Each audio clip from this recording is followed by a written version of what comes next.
The Wembley Cup is a branded series that sits on YouTube.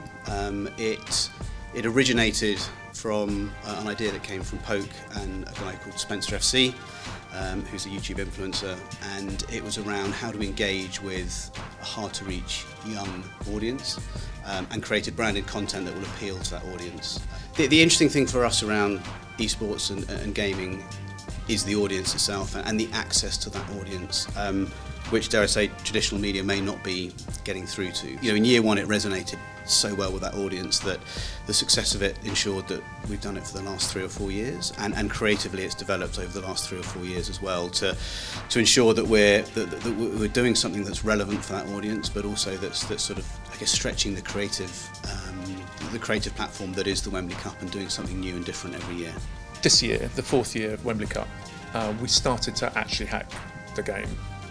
So we started changing the rules a little bit, well, in some significant ways, the main one being we cut it down to 30 minutes rather than 90, simply because A, we can, because it's kind of our format to play with. And the second thing is, you know, the audience that are engaging in the Wembley Cup are, you know, they're seeing football through a very different lens. They're not watching the world's best football per se, but what they're watching is a very entertaining version of football. I mean, the reason why sports sponsorships are so interesting is that, you know, you're combining just raw reach, so you're just getting a massive audience, but you also have the kind of associations in there. You've got advocacy built in. You know, it's kind of the brand is all around you, and obviously more so with Wembley Cup because he is the kind of the initiator and the enabler of this whole thing.